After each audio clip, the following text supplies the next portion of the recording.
Welcome to Enlightened Omnivore, the monthly podcast that serves up a delicious mix of food, sustainability, and travel. I'm your host, Steve Sabaker, here to explore the wonders of mindful eating. Join me each month as I dig into the stories behind our food system, discover new ways to live sustainably, and embark on culinary adventures around the globe or right in your very own kitchen. Get ready to expand your palate and your mind, one bite at a time. This is Enlightened Omnivore, everything in moderation.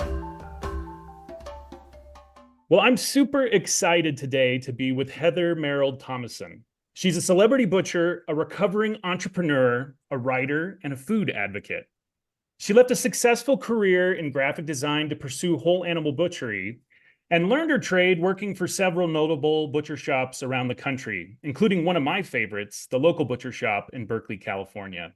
She relocated to Philadelphia in 2014 to open her own company, Primal Supply Meats. And after 7 years of being a food fixture in her community, Heather closed the butcher shop in 2023. A self-proclaimed food person, Heather continues to follow her passion for supporting local, sustainable food systems and working with local NGOs and small business associations to help the next generation of sustainable food entrepreneurs. Heather's been featured in the Wall Street Journal, New York Times, Food and Wine, and dozens of other food media outlets. She's always talking about sustainable and responsible food sourcing and is a passionate home chef as well. Heather's also an accomplished writer, and I'm really looking forward to talking to her today about what she's up to next. She's a friend to Enlightened Omnivore and someone who motivates me and others in this small but important community of food advocates to keep fighting for good food. Heather, thank you for joining Enlightened Omnivore today. Thank you. Thank you for that amazing introduction. I think I might need to have you rewrite my professional bio. Well, almost 20 years of PR. I'm used to talking about other people and not myself. So you can write mine too, if you like. Yeah, you are good at this. So I didn't really know where to start today because I feel like our journeys are so similar, but also very different.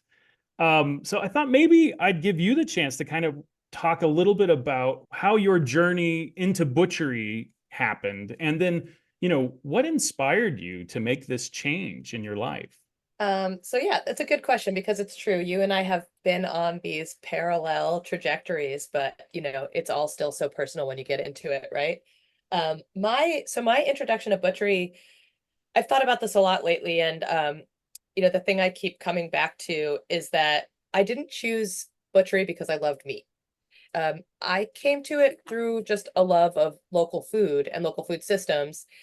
And as someone who was on the other side of the counter, trying to find sustainable sources to feed myself and my family, it was incredibly challenging. And as I met more and more farmers through local food co-ops and CSAs that I was a member of and my local farmers market, I just learned that the supply chain for meat specifically, and we're talking about small pasture raised meat coming from local farmers getting to directly consumers, was so broken.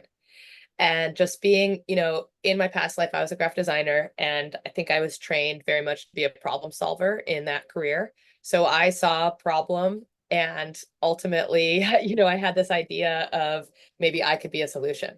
And I just, I was running my design business with my husband, which is a whole other story. We had a really great partnership creatively, but the challenges of running the business together were definitely wearing on us. And Yeah, I would never work with my spouse. oh God, like not taking the work home is hard enough as it is. Not taking the work home when you do it with your partner and you're the only two people at home, it's like, who creates the divide? No one creates the divide. And I don't know if I have to choose. I think I'd like to be life partners, not professional partners. So, I was maybe like casting a net to the universe of like, what next? I was also burning out. I started my design career working in print. I was an identity designer and I designed logos and identities, and we designed stationery and print collateral when people started businesses. And I, in the mid 2000s, as I was, my career was advancing, everything moved online. And I will say that in the next few years, my passion for that dwindled a bit. There was like an impermanence to it and a lack of like a tangible final product. And I miss the days of like, the brave sign off and sending something to press and like going and visiting printers and touching paper and all that. Like all that was gone for me. So I was like, it was becoming a little lackluster and I was looking at my greater life future. And one day I just, I saw Fleischer's actually open a butcher shop in my neighborhood in Park Slope. And I had previously been sourcing most of my meat from a combination of our food co-op and the local farmers market. And when I saw the success of that launch from like what it did to fill a void for our neighborhood food community, I had like an aha moment of like that if I could learn to do that, I think maybe I could make a difference. So it's silly now to think like, I was like, oh, I'll have career stability. Everybody's always going to need a butcher. Ha ha ha. Well, so you went from one very tactile industry. I mean, we think of graphic design now as, very digital, but like you said, you kind of were in Yeah. this niche part of it that was still very tangible. And then you went into another very hands-on, tangible, artisanal craft. How did you learn it? Did you do a traditional apprenticeship? What was your journey there? Yeah, so I was from my experience in graphic design, which is also a trade, it essentially is like a craft trade in which you do have to learn by doing. It is something that you practice. We literally talk about the practice of graphic design in the same way we talk about the practice of butchery or the practice of music. So I knew enough, and also worth noting that I spent my childhood dancing quite seriously and sort of progressing towards potentially a professional career doing that. I burnt out as I went to college and shifted gears into graphic design. But I basically had two previous experiences behind me that taught me the importance of, putting in your 10,000 hours. I don't know if I had read Malcolm Gladwell at that point and I knew what that was, but I did know that you show up every day and you practice the thing and you slowly learn it and you get better at it. So I did know enough to know that that's what needed to happen with butchery. The problem is that I couldn't find those opportunities.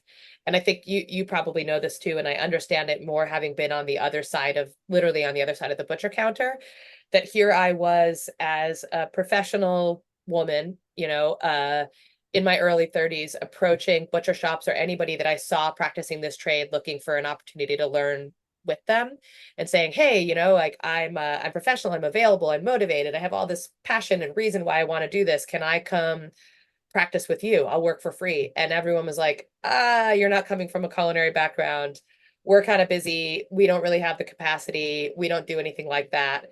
And what I did stumble upon is I took a workshop through Fleischer's in upstate New York. They had this 3-month apprentice program that folks would pay to attend. It was quite expensive, but they did train a lot of butchers. I did not have the financial capacity to do that, but I did work with them to set up with a couple other folks that were interested, like a small week-long intensive workshop. So I went up from Brooklyn, I went up to New Paltz or Kingston, that's where their shop was, for a week in the winter. And I worked there, and it gave me enough of a hands-on experience to just let me know what I needed to know. Like, yes, I want to do this. Like, yes, I have touched this and it made me want more. Like I wasn't intimidated. I wasn't grossed out. I take that back. I was intimidated because I immediately learned upon touching meat and handling knives actually how hard it was, like how easy the Right. masters make it look. I was working with this old butcher named Hans. I mean, he was retired at the time. He had taught at the CIA for 20 years. He had grown up training in Europe as a proper master butcher. I mean, he just, picked up a knife and sort of waved it in front of the meat and things fell away and everything was perfect. And then you pick up your knife and you are so awkward and nothing is natural. And it was appropriately frustrating. And all it did was make me want more. Wow. But I couldn't find more. So I came across a farm in central Pennsylvania that was fundraising through Kickstarter to build a little butchery building on their property because they harvested and processed all their own chickens, and they were dabbling in sausage making and some charcuterie for farmers markets. And so I, long story short, reached out, sent a passionate email, some back and forth with the farmer. We finally got in touch. I visited them. And I had learned in my brief time at Fleischer's from Hans the importance of what happens on the farm and what happens in the life of the animals happy, healthy animals produce nutrient dense meat that's good for us. So I signed on as an apprentice at this farm, and I actually left my husband and our little graphic design firm that we had founded at that time in Brooklyn for 8 months, and I moved out to central Pennsylvania. 8 months. Yeah, I arrived in April, and the commitment was that I needed to stay through Thanksgiving. There was two other apprentices, and we all got Sunday off, and we took turns. You got like one proper weekend a month. And Wow. otherwise, like we worked from sun up to sundown. We took turns driving to farmers markets in the DC area on Saturdays and Sundays, and it was a grind. It was like so intense, but also I was really fortunate during that time to get my hands dirty. Like, I learned to harvest poultry and process poultry, and any chance I got to work with the local butcher, I would go over there, the guy who was processing our pork and beef for us. Every once in a while, we'd harvest a whole pig. The farmer would let me bring it back to our shop and just like awkwardly spend a few hours alone with like YouTube trying to cut it up myself. So like very rudimentary introduction to butchery during that season, but very, very important foundation to the what it actually means to raise animals on pasture in a sustainable regenerative way. I got a hands-on lesson in that. Yeah, no kidding. What was that like, being an apprentice at your where you were in your life, and then obviously your professional background? I mean, what were the other apprentices like? You said there were two other folks. It was hard. Yeah, no, I was 32 at the time.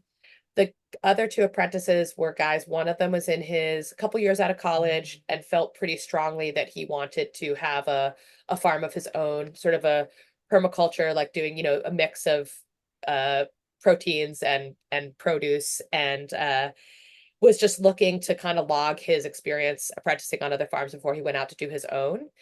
And the other was a recent college graduate, like 21-year-old guy who also came out of a farm program, thought maybe he wanted to do that. And we all lived in this like scrappy trailer that parked on one of the pastures for us. So, I was a married 32-year-old woman with a business. I was like cohabitating with like some young bachelors in a trailer on Wow. a farm. And just really like the farming itself was such a huge personal challenge that I did not anticipate. And I'm so grateful that I had that time in my life. Like I knew it wasn't going to be easy. And I learned so much that would then influence intentionally, like it worked. And that I learned so much about what went into that so that I could be a better partner to farmers in the future as a butcher who, viewed them as partner farmers to source from them. But I learned a lot about myself that year too, because farming is so, pardon my French, but sorry, farming is so fucking hard. It is so hard. It is like, one of the hardest lessons I learned, and in some way to me that I've kind of held on to since, is that beyond butchery, there is always, even without butchery, there's mortality in farming. Animals die. And as someone who's like, I very much accepted the circle of life of butchery, like I understood that we needed to raise these animals so that we could eventually kill them, right, for food. And my goal was to give them as good of a life as possible in all ways. Like, let's set them up to exercise their natural instincts. Let's make them kind of not want for anything in this way where they feel like they can feed themselves and care for themselves as much as possible with our guidance, right? And try to set them up to have the best possible inputs for their health and well-being so they pass that on to us. And then we give them a very swift, respectful death, right? So, and then they can feed people. And I remember my mom coming and visiting and being like, you seem so attached to the pigs. I can't believe you're going to kill them. And I was like, well, like we know from the day that they're born that that's their intention. And there's something honorable to know that this will go forth and like feed so many people. So I was accepting of that, but like, going into a brooder of chicks where like the propane ran out the night before and it was kind of cold and they all in trying to get warm, like smothered each other, and you walk into, a pile of dead chicks that should have grown to be full-grown chickens, like that is heartbreaking. And you take a great deal of responsibility for that and you feel like you failed. I used to castrate piglets, which was like a gruesome task that was very necessary. I got taught to do it. It might be no surprise that the men on the farm were like, and now maybe you could do that for the rest of the season. And so, I was like there to prove that I was up for what needed to be done. So I did that task, and like Chief castrator. chief castrator, like, I think a lot of people get really worked up about the fact that we kill animals, and we do, and that's a whole nother conversation, like learning to do that work and like everything that takes emotionally to do that. But yeah, there's death and mortality from nature even without our hands. And to just like accept Totally. that and try your best to head that off. But I don't know. It was hard. One of the best words of advice. I mean, I when in my journey, I reached out to a lot of different people to try to figure out, okay, what do I want to do in the food system? I wanted to be involved in food. I thought I wanted to go to culinary school. And I got advice from a good friend who said, look, go work in a restaurant for 6 months, get a sense of if you really want to do this because it's really hard. And it's not all just learning the skills, it's learning to grind. And how do you endure, repetition and adversity and uncomfortable workspace and difficult colleagues and all of those things that kind of creates, any of these environments in the food industry. But you had this interesting experience with farming early on.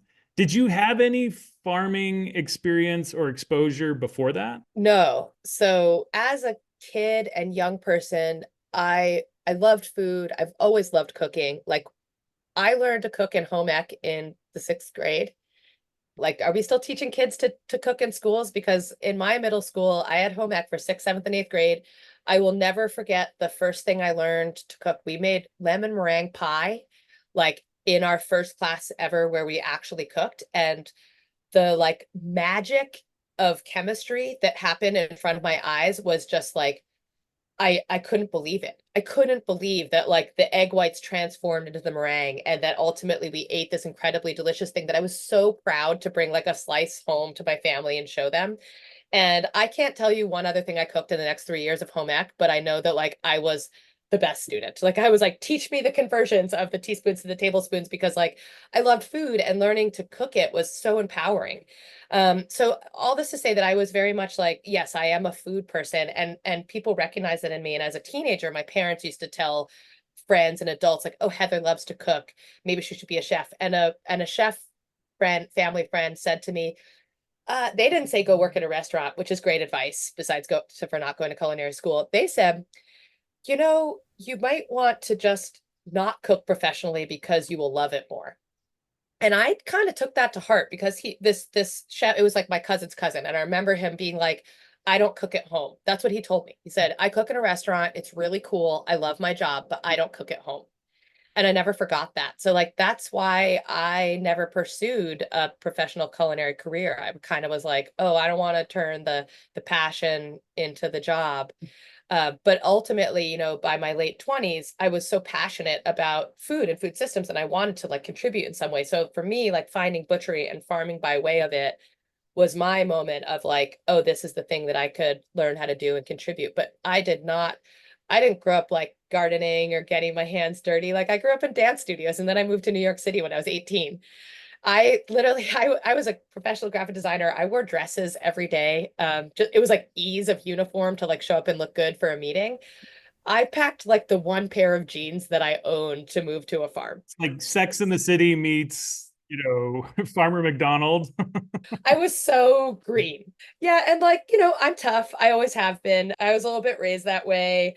I ran with guys. I was not, despite like how outward appearance or this description might make me seem, I was not like, quote, a girly girl, but like I was not prepared. So like my determination in trying like hell to figure shit out before I asked for help was something that I really like owned for better or worse that summer. And it did just like kind of teach me that I was a lot tougher and stronger than I believed I was or knew I could be. And I think carrying that forward into butchery was something that I needed.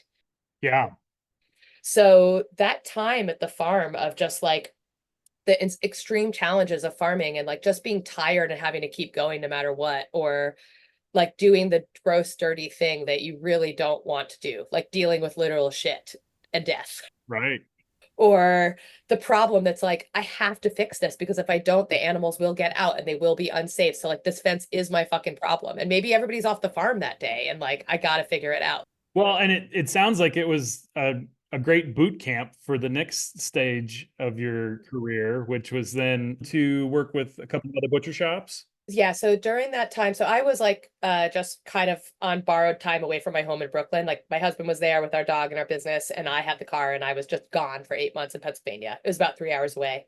So I kept pursuing and looking for those opportunities. And I found the local butcher shop while I was still farming, looking for opportunities to apprentice. And I was really excited about the idea of training with Aaron Ricchino, who is the chef founder of the local butcher shop.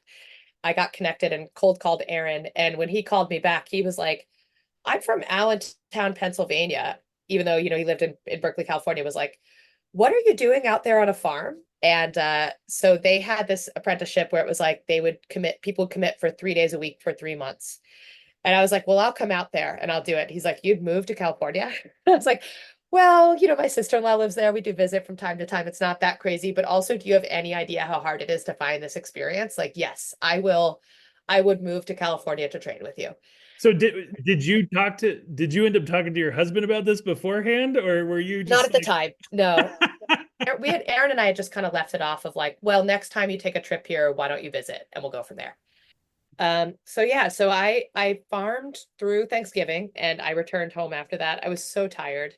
I think that December, I just like crashed and recovered and slept for most of a month. I think I binge watched some TV shows, just like regrouped. And that January, we had been living in Brooklyn. We had moved there in 2005 and now it was 2012. And we felt a little like, why not give it a shot? Why not move to the Bay Area? We had friends there.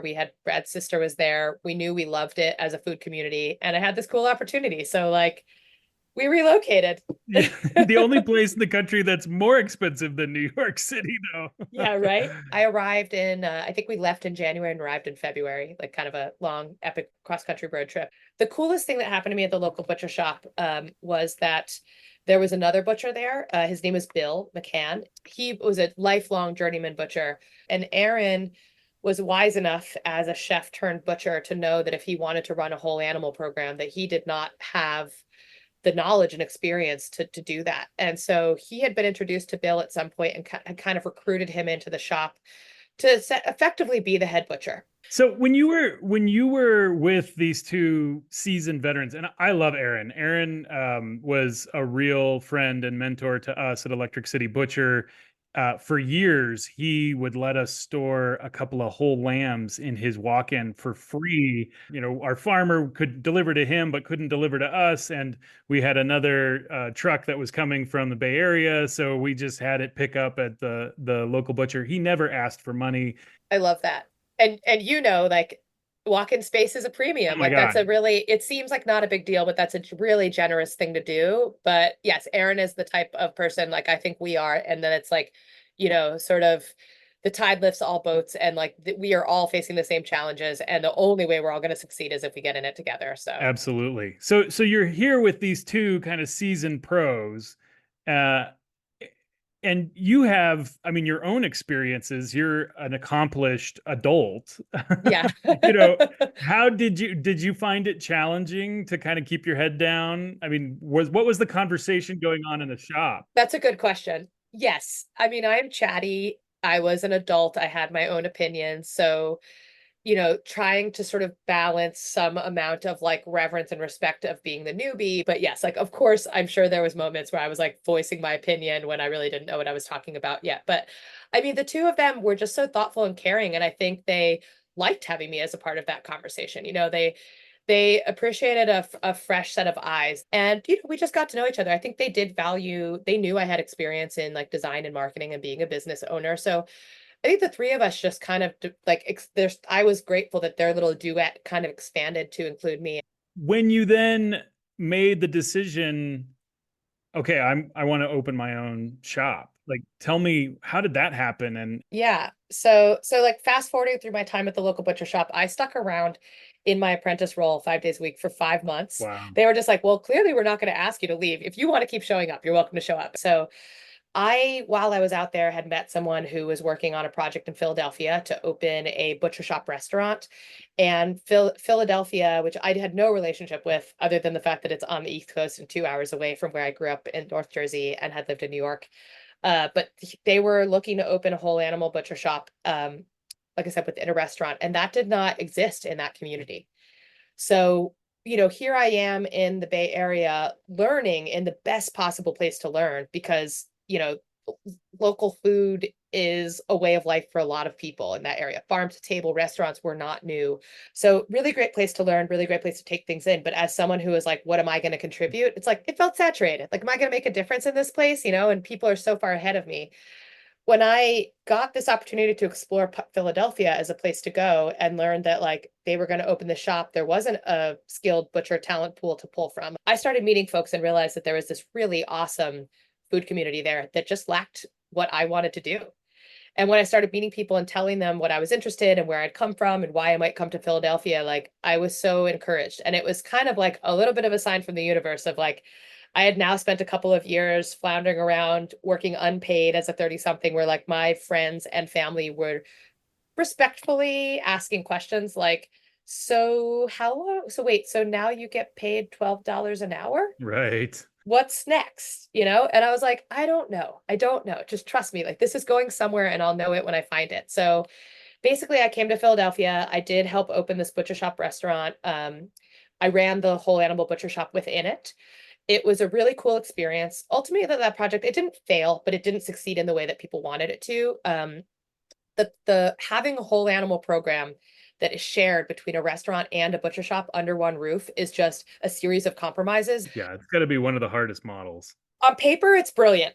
And you would think it would work perfectly because then you could just change your menu or something, to deal with any of the leftovers. But it doesn't work that way. People want the same thing on the menu too often, And they want steak. They want steak every day. That's the thing. Like we know that if you butcher a whole beef, you get 200 pounds of ground beef and you get what, like, if you're lucky, maybe 20 ribeyes, like that's probably 16 because we like them cut thick. Like yep. that's nothing. So when you got a busy, popular restaurant in a great neighborhood and it wasn't a small space, people are walking in and they're like, wait, I thought this was a butcher shop restaurant. We've got whole beef hanging in a cooler with a window into the walk-in. And they're like, I see that there and there's no steak on the menu. What's going on? Meanwhile, my customers are walking into the butcher shop and they would like to buy ribeye for the family. So, we're all trying to convince everybody to eat ground beef, whether it's in a form of the burger on the menu or you're buying it out of the butcher shop. And we're all like not fighting for, but not literally, but we're fighting for the high value cuts that everybody wants and trying to share them between the two operations. The most valuable thing that happened to me in my time there, besides like basically getting thrown into the pit of like, well, now every week, like two beef, sometimes three show up in that walk-in. Boy, did I like level up there. I kind of needed somebody to rip the training wheels off me and be like, just get it done fast, like stop being so precious, like figure it out. And I think it would be worth mentioning too to my listeners that like this is no small feat. No one in the restaurant industry in Philadelphia is doing this. I mean, there's Yes. very, very few who would even want to work with one farmer or work with one breed of pork or beef. And here you are trying to build relationships with not only the farmers who are raising the meat, but then the processors who are harvesting it and then getting it to you guys. Yeah, and the people that drive the trucks. Yeah, like, exactly. I mean, that's the first thing that I've started to have, flashbacks of shipping was our biggest downfall. And always. This is not a sexy topic for most people who are into responsibly raised meats, but I tell the story of, during COVID, we actually had half a beef arrive to us on an unrefrigerated truck. Oh God. And that's how badly this industry doesn't really understand, the importance of food safety at the very basic level, but also just the value, the loss of that animal, right? I mean, yeah, the value of that animal, to lose that meat. I mean, that kind of stuff just happens all the time. So I can only imagine when you're building this from scratch in an urban area, for a restaurant that presumably doesn't have, 200 tables, right? Yeah, well, this one did. Oh, did it really? Oh, okay. It was huge. I didn't realize that. That's the thing. Yeah. So now you figured this out and kind of, struggled through it, but obviously had some great successes. Then you said, you know what? I want to do this for a living for myself. I want to use my own money and build my own business. Yeah, right.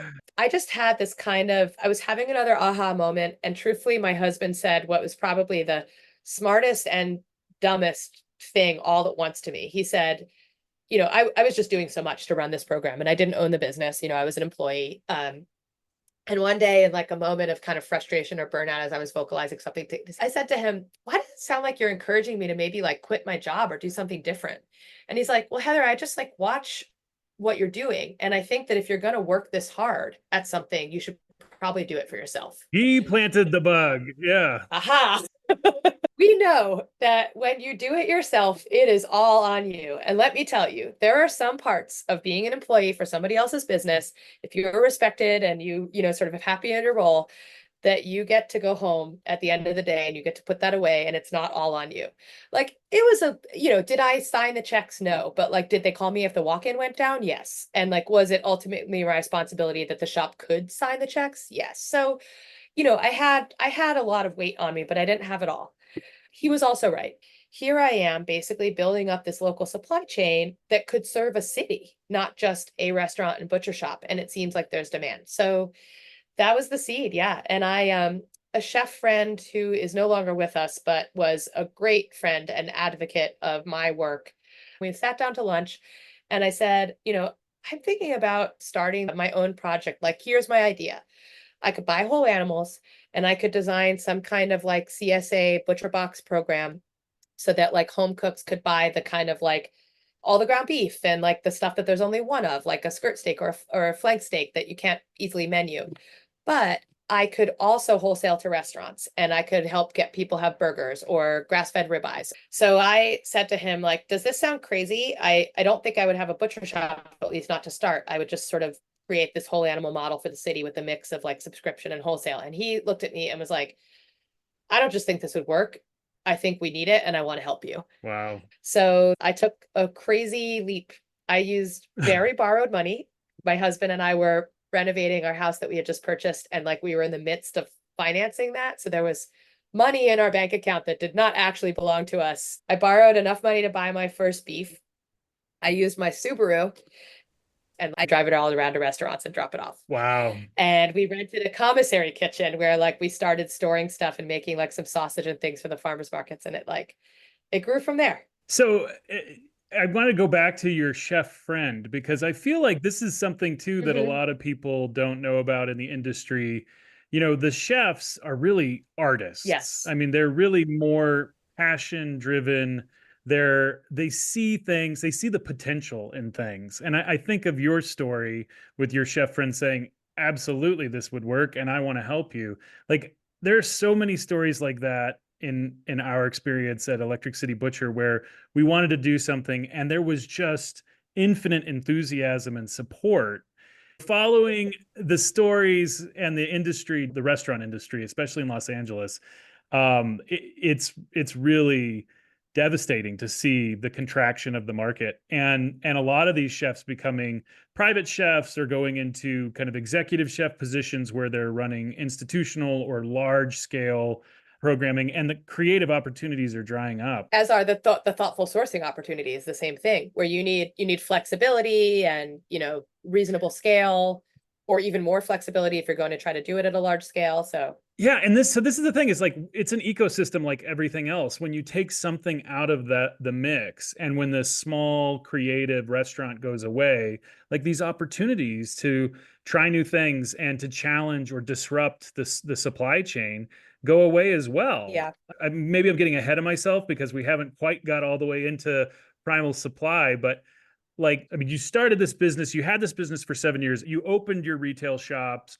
You had two of them at one point, Yeah, right? I built my own production facility, a 6,000 square foot production facility, because like the existing infrastructure wasn't there. I was like scraping by subleasing other spaces. And about half of your business was restaurant, half retail. Yeah, yeah. So that's another thing is, it's kind of a lot of folks don't realize retail retail works great to get visibility and obviously the better margins, but it's not consistent. It's seasonal. And a lot of people don't shop for meat every day, in the United States, even in an urban area, right? You're not seeing people come out every day to buy something. They're buying once a week. And then when they aren't buying from you, they probably aren't telling you, but they're buying, from the grocery store because they had to go pick something up there. And that was, more convenient, which, I mean, we all do that. Yes. So you had these two retail shops and then COVID happens. Yes. I started this thing with like some scraps and a dream, and it grew to $1 million in revenue like within a year. And most of that was actually selling to restaurants. I think I was up to sourcing like 3 beef a week within a year of business. At its peak, 2019 to 2021, we were moving through between 5 and 6 animals a week. Wow. Beef. And like relative numbers of pigs. I think we were up to like 10 pigs, hundreds of chickens. It was so much product. Yeah, for listeners, 5 or 6 cows, that's like 5,000 pounds, 4,500 to 5,000 pounds of beef. Yeah, I mean, let's start here, right? I would assume that I would yield about 200 pounds of ground beef per carcass. Like we're talking about like 700-800 pound carcasses. Sure. A mix of like what comes off at breaking to like all the trim we create along the way. So 5 beef a week means you have to sell 1,000 pounds of ground beef in a week. And I can tell you that a busy restaurant, which I had some of those, my accounts that have a burger on the menu and people order it every day, they still only use like 200 to 300 pounds a week. Yeah. So I needed like 3 of those, and I needed 100 pounds to sell out of the butcher shop, and I needed a couple of small people who did like meatballs or pasta sauce. It was so much. But what did you do with all the bones? Were you just making bone broth? So I didn't have a kitchen in the beginning. I was trying to sell raw bones to chefs, offering to cut them up with a bandsaw so they can make their own broths and soups, but like they only bought so much. They went into the freezer ultimately to die a lot. Like, we had a rendering service that picked up all of our unused meat. So at least those things went into like further processing. They might have become like glue or some form of pet food or something, but they didn't go in the trash. Yeah. But for us, financially, they went in the trash. For sure. For sure. But yeah, so the business kind of, without it being my intention, catapulted to be about 75% of sales to restaurants and 25% to that butcher's club in the first year. And we were just cruising. We were cruising that way until the pandemic hit. When the pandemic hit and the restaurants closed, the next day, like literally no one called to place an order. We know what happened next. Suddenly you got to go to 100% retail, who were ravenous and terrified where they were going to get their next steak. Yeah. So this beautiful thing happened for a moment where like, let's say we're selling 3 cows to home cooks and 3 cows to restaurants every week. Suddenly, when the demand goes through the roof and grocery store shelves are empty, we could just sell 6 cows to home cooks. But in the next couple of years, and a lot of people ask me like, what happened to Primal and why did you close? And it's that, the pandemic just rocked us so much. And we pivoted. And at a moment we were like a hero to our community. But then as folks slowly went back, some of those customers stayed with us, but eventually they kind of went back to their old ways. A lot of those restaurants didn't come back online. So that was like a huge loss for me, like thousands of dollars a week in sales and a significant amount of whole animal use, like that had to be redirected. Yeah.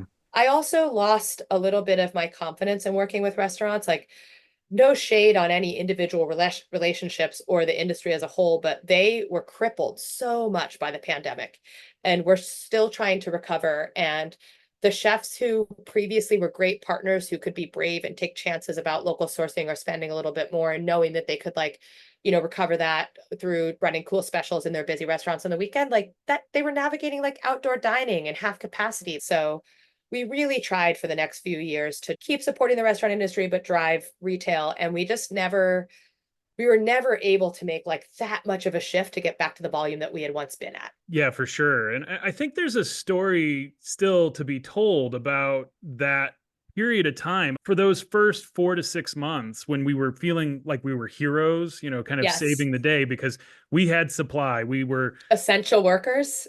Yeah, we were essential workers. We were directly supplied by our farmers. There were no, there were no shortages. We had plenty of meat, and everybody was feeling like they didn't know where their next meal was going to come from. And the demand was through the roof. And it was this moment of adrenaline, I think, where, Yes.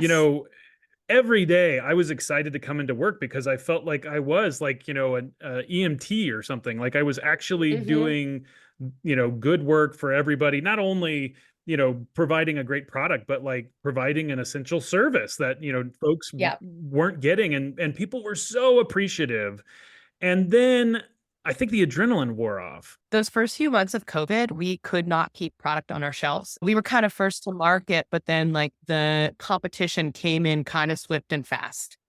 Yeah, so let's talk about that a little bit. I mean, basically, you've got this incredible demand.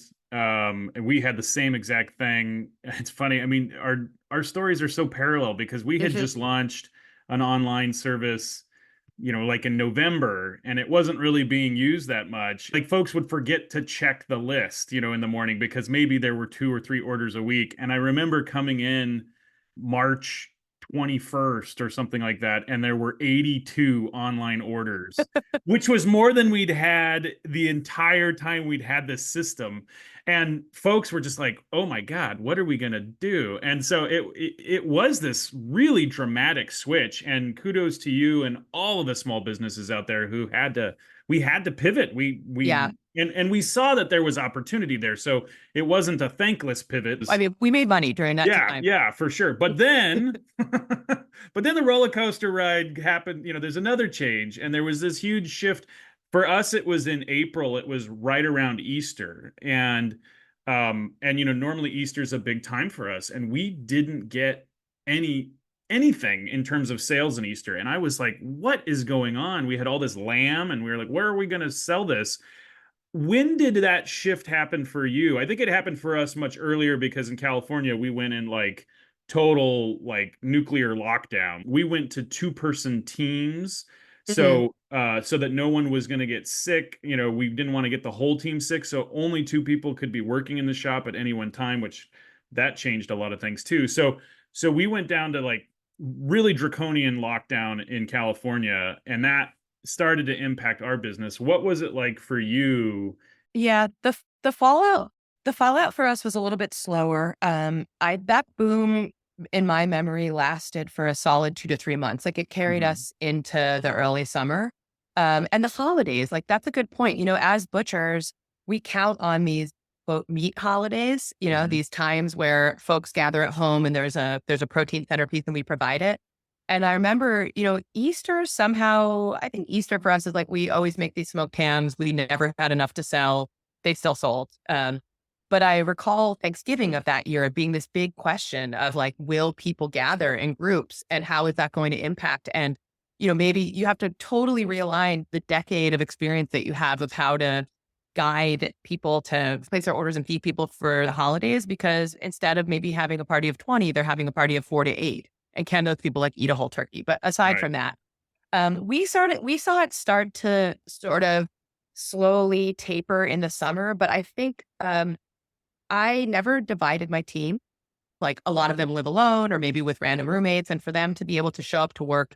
And I watched friendships and relationships forge on my team during that year that probably wouldn't have existed otherwise, because they all really like looked to each other. And I am grateful that I had a team that took each other's health and wellness really seriously. We didn't have a case of COVID in my company until the winter of 2022. That's the first time someone on my staff got COVID. And 27 employees, like that's saying a lot. Like they were being incredibly respectful of each other in the decisions that they were making outside of work so that they wouldn't bring it back into the business. I just had a random question. When things are going, intensely, what do you guys do in the shop to crank? Like, is it something, how do you focus? We all in this business have moments where we're in the shits and we just have to crank. Do you put on music? Is there silence? Music. We like music. I am a music person. Music is in my life all the time, maybe because I grew up dancing, and my husband's the same way. Like we're a Sonos household. There is a speaker in every room. We can play from our phone. Our record player is connected to it. And there's a soundtrack to our lives at all time. When I opened my butcher shops, obviously you need music for the customers, but in the production facility where it's just my team and nobody hears it, they all have a Sonos in their cut room. And it's kind of like good team building to cooperate on the playing of the music. Like, they can all use their phone as the remote. So it's like, it teaches them to kind of like respect each other's tastes. And like, maybe you have the person who likes pop music and the person who wishes you were listening to metal, and they get to know each other and they influence each other's music a little bit. And they try to like respectfully maybe like introduce an artist that they think somebody else might like. It's kind of a cool thing to watch. And For us, like before that, it would be like, when do you crank? You crank during the holiday seasons where it never slows down, and you crank when it's time to clean up. Like that last hour of the day where like everybody's beat up and all the fun work is done and all you've got to do is like clean up the mess and scrub the floors. That's when like the volume gets turned up, and there's always a couple of like universal artists or albums that everybody can agree on as like the mood lifter. And it always made me so happy to be like, I had this little office that kind of like got carved out of available space. Right. And so I had this little like nook that was weirdly tucked in the back of the corner of the building off of the cut room. And I put a window into it so I could see in there. And also I could hear through the walls. And it would just like, when it was 5-ish, maybe I'm in there like working on some billing or something and my staff is cleaning up, and I would suddenly like hear the volume crank and I would just hear like the most fun music come out of that room. It just made me happy because I knew that they were like swabbing the decks and like grinding it out in there. But I knew that like the energy was good if somebody did that. Like my rules were like no jam bands, no metal, it's too intense for customers. And you can't play the album version with the E. Like, you know, like we can't have the F-bombs dropping when like somebody's shopping with their kin.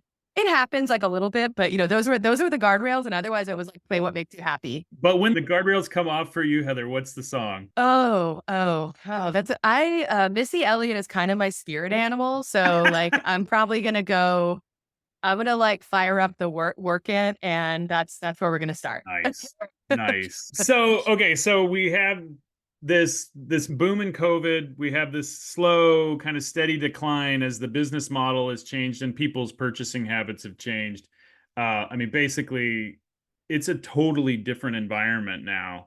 What happened to you guys? I mean, I'll share what happened with us with, you know, ECB. Ultimately, Electric City Butcher, our butcher shop, we had to close because it just, we couldn't sustain the same level of sales.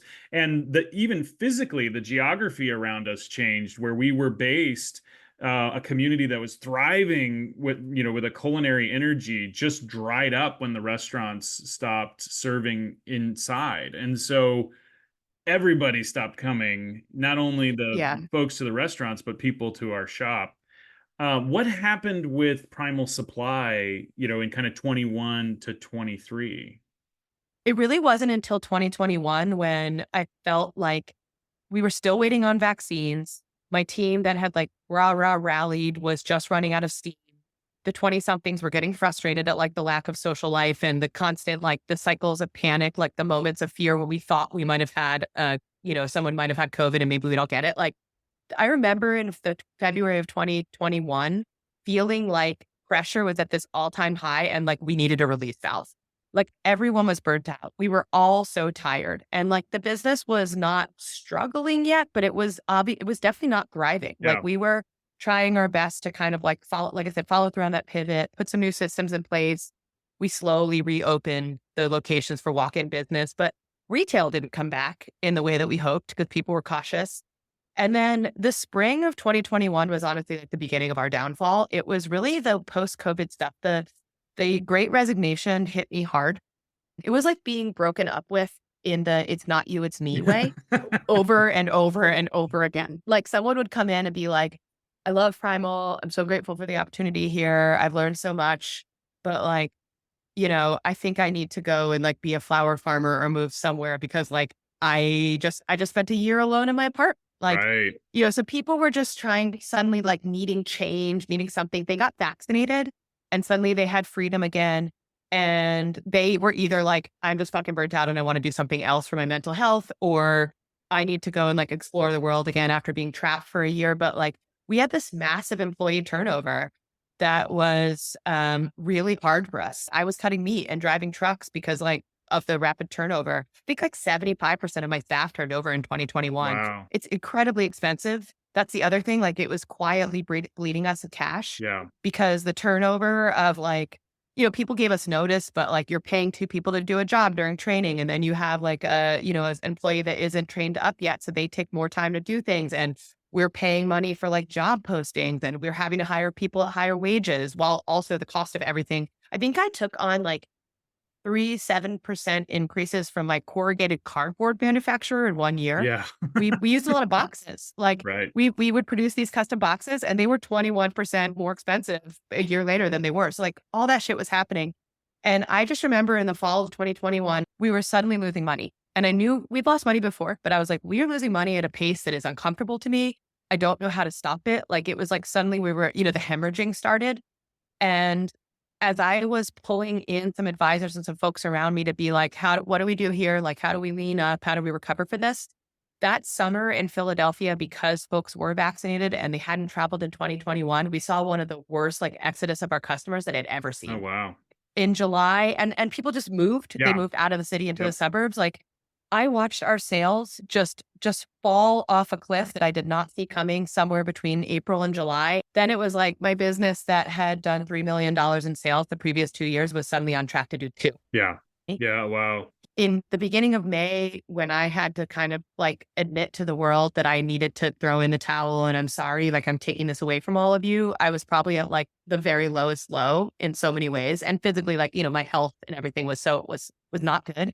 A month later, by the time that I closed the business, like I felt so light, I felt so relieved, and I felt really different because everyone reminded me of how much I accomplished. And I'd forgotten. Like it was all kind of the clouds of the past 3 years had like, it's like the skies cleared. It's like, oh, right.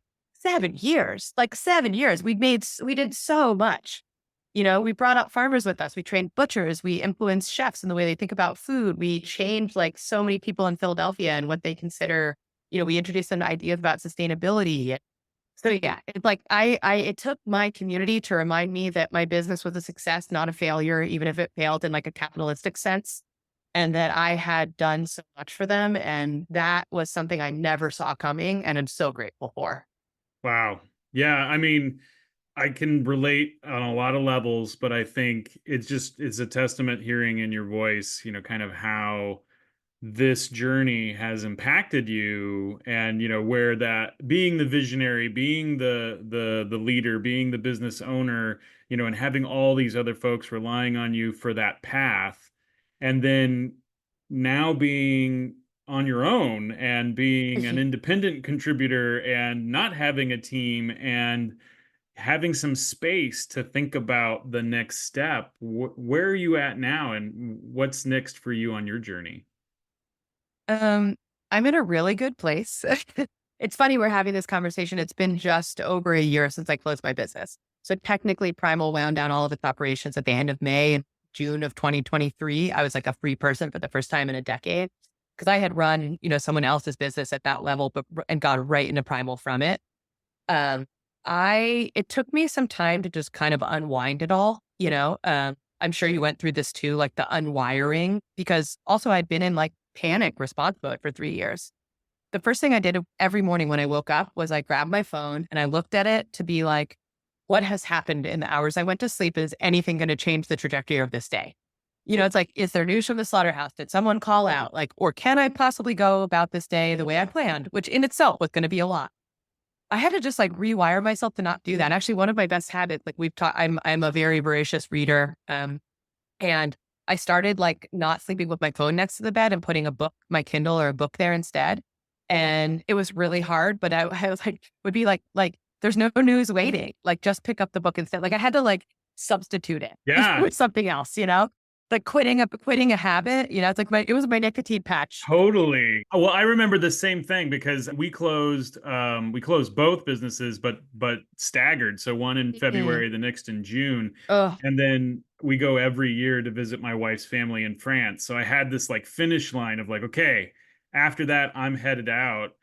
And I was also terrified about having to talk to people about it. Yes. Like I just didn't think I would have the energy to be, that confident, professional, articulate person when people asked me what happened. Yeah, it's so fresh. So I just bugged out. We just took off and I like checked out for 5 weeks. And it's so funny you talk about the phone because I would have a dozen text messages every morning when I woke up, and half of them were fires. Yes. As a small business owner. Yes. And I was actually running 3 businesses at the time. So there were like, with different partners and different employee bases. And it was like, oh my God, every morning is an adventure. You've got a 30-minute adrenaline run to just kind of figure out where your day is going to go. And I didn't have any texts for like 5 weeks, not even texts from friends saying, "Are you okay?" And I was like, okay, what happened? And I realized like after a year of that, what you talked about, that grind of just no matter what I do to try to make things work, they weren't working. I had just abandoned all other relationships and I was really solo. And so, I mean, obviously my wife, Yeah, I know. What would we do without our partners? My God. no, right? Yeah. But that was like, I realized I had just neglected all other relationships to save this relationship I had with my business. Oh, wow. And I needed to rebuild those. And so I was not in the position to do it in the moment, a month out. But I've spent the last year really trying to reconnect with people who were supporters all along the way, or who were friends that kind of just hung out on the sideline until I was ready to spend some time with them. So that's been my focus, but I can only imagine you've got this kind of change in your lifestyle, and this whole different value system now, and you don't have all these needs, these folks who are needing you, Yeah. or these, the businesses that are needing you. Where do you go from here? I will say that I felt so much relief when I finally put down the business. It was like, I didn't realize how heavy the 10,000 pounds I was carrying on my back was until I put it down, to the point where I was kind of levitating in response to that. And so for me, the relief of the responsibility was great and immediate, and I didn't miss it. Like, that was what was weighing me down, was the fact that like so many people were dependent on me. But yeah, it's really interesting what you say about the relationships. It's so telling. Like, what my relationship was not with other people, it was with myself. So I was fortunate that, I have some genuine friendships that I developed through my work that, yes, they were tied to Primal at one point, but they've carried on outside of it. And I had a couple of key friends that were just kept showing up for me, knowing I was struggling in those years, that like never stopped. And my family is nearby. And it's worth noting that my dad was a principal, my brother's a teacher. My family has always operated on summer schedules. So like, it just the business closing in June was like, we could immediately just shift our focus and start spending time in New Jersey at my parents' pool with my brother and his kid. My relationship to myself is what I really had to come to terms with, how hard I had timelined it. Um, I didn't know what it was like to wake up and know what I wanted to do with myself in a given day. Like, it had been so long since I had made my own choices about what I needed or wanted. So that's what I had to do. Like, your year of being like, oh shit, I pushed everybody out because I was so busy. I didn't manage these other relationships. Like, I was like, oh my goodness, like, I don't know who Heather is. I don't know what Heather likes. I don't know what Heather needs. And I was aware of that as I was planning to close the business. The number one question I got when I announced it, people were like, what are you going to do next? And I was like, I don't know. And that is the most thrilling thing to me. Like, nothing about this was a decision to end this so I could go on to something else. Like, I just need to find out who I am without the business. So I took a very intentional 3 months over the summer. I asked my husband for sort of grace during this time. I was like, hey, look, I've owned this business for 7 years. Sometimes it pays me, sometimes it doesn't. We have figured that out for this long. Please let there not be any financial pressure for me to like immediately go out and find another form of income. But if you're comfortable with us kind of riding through the summer, I just need some time. And I'd like you to encourage me to not make any decisions or get excited. So I just like started to do things I loved again. I started swimming, which I've always loved, but I like never had a practice of it. I started reading more. Like, I've always been a reader, but there was times, as someone who like loved book fairs, befriended librarians as a kid, has fallen asleep with a book in my hand like most nights of my adult life. There's maybe 5 years in the middle of Primal where I didn't read any books. I read like 2 a year. And that was like, if I had 2 weeks off through either illness or vacation, I could read a book that week. That was it. So for me to just get back to like regularly reading was a joy. And I was reading Substack newsletters, or I was crushing books on my Kindle. Like, it didn't matter. I was just reading. And so by the end, and writing, that was a thing that I never considered myself a writer. Although I've always written in some capacity, whether it's like marketing or newsletters. And I've had blogs when I was younger. And Brad used to say to me, like, I just wonder when you're going to realize that you're a writer and start pursuing that. And I'd be like, what are you talking about? So that was kind of my promise to myself when I knew I was closing the business, was like, I think there's this thing that it's time for me to explore. for me to give some space to, and for more importantly, for me to do it without a business behind me. Like, I don't need to be the voice of a business. I don't need to be the face of something. I don't need to make sure that like my opinions or values align with something greater because I'm not selling anything. And I had never tried that before. So my summer 2023 goal after I closed was like, let's see if I can make a writing practice. And all I did was hang out by myself and try to write little essays. And I didn't share or publish any of it. I would just kind of do these like 1,000 word a day, sit down and like see if I could have a theme I was thinking about and just write about it. And by the end of that summer, I had kind of worked up the confidence that I was not short on ideas, that actually the words that I was writing as I started sharing with other people were pretty good. I credit that to my reading. And I launched my Substack in the fall and was like, what if I want to talk about the personal side of all of this? What if I want to talk about swimming? You know, what if I want to talk about stuff that doesn't have to do with food? Like, will they care?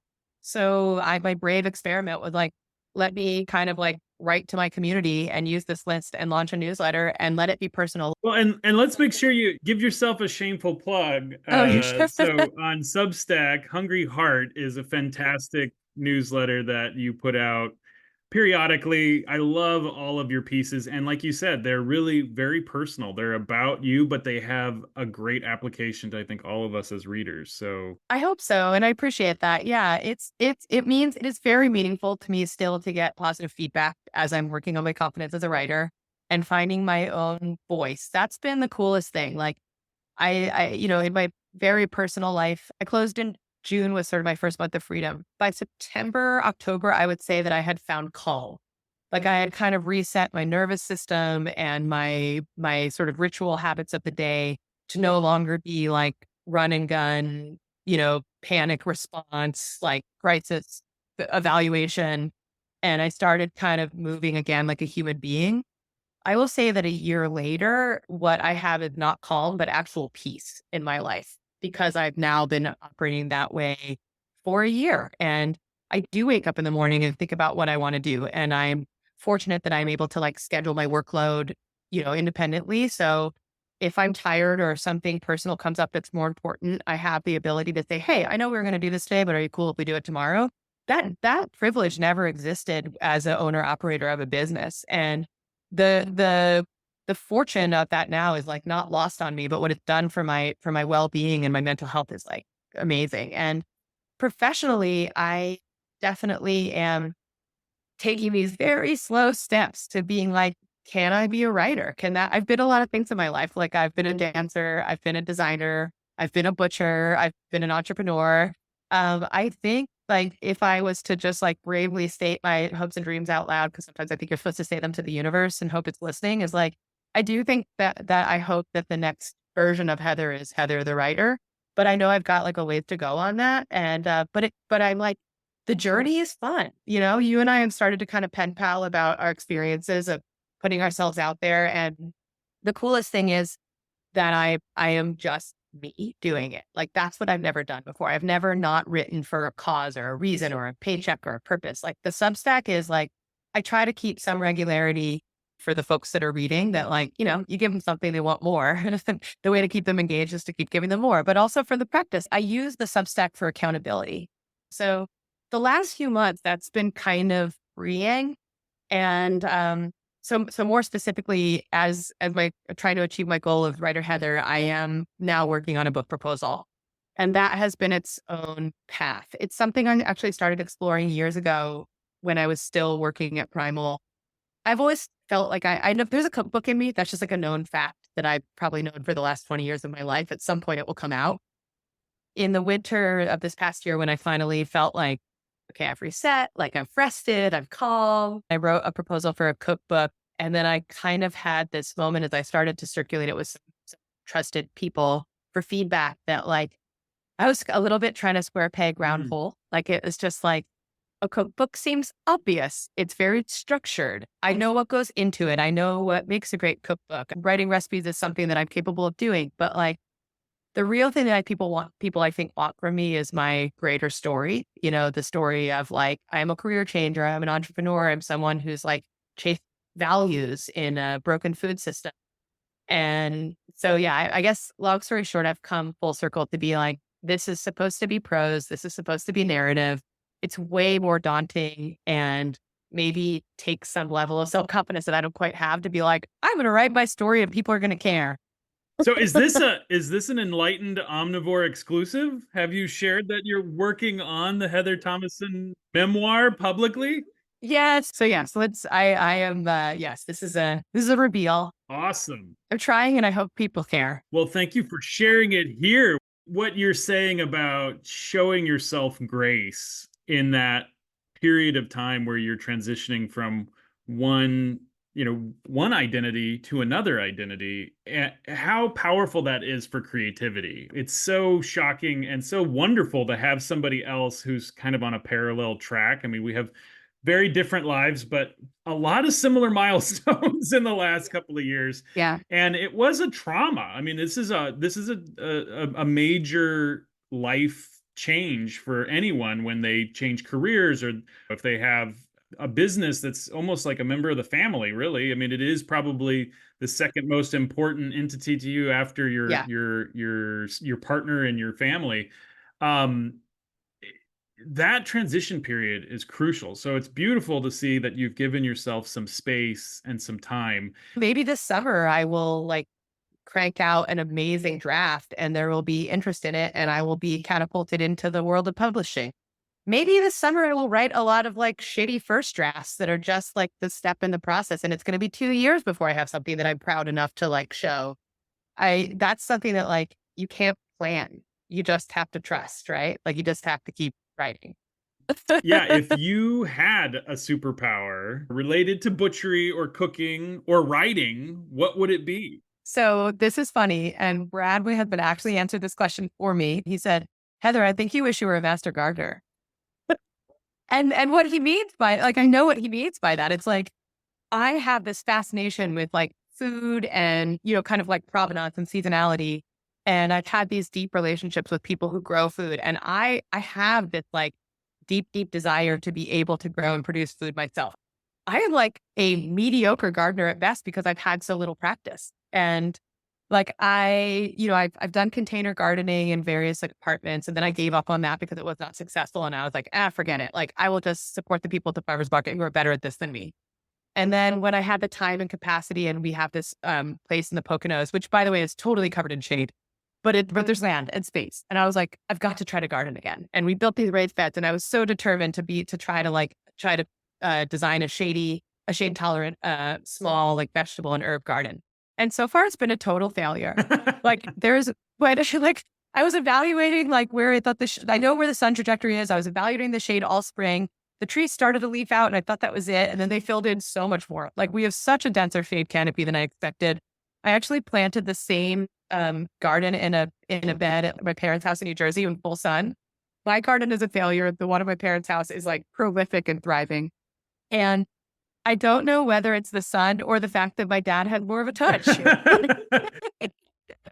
One of the things I love about your newsletter, about Hungry Heart, is that you have at the end of every single post, you have kind of your favorite things for the week, the things you're reading, the things you're listening to, the things you're watching, and you offer these recommendations. And it's so refreshing to get, a recommendation from someone with a broad set of interests and who's so passionate about what you're doing. I mean, you can tell the energy is there in everything you do. And I'm sure whatever you pick next, if it is this, this exclusive memoir that we're all hoping you'll write, or becoming a master gardener. That's like a 20-year plan. Like I am 44. Maybe by the time I'm 64, I will consider myself having a green thumb. I am trying mushrooms. It turns out that the Poconos are way more tolerant to way more conducive to mushrooms and also to my style of gardening. Like I have a gorgeous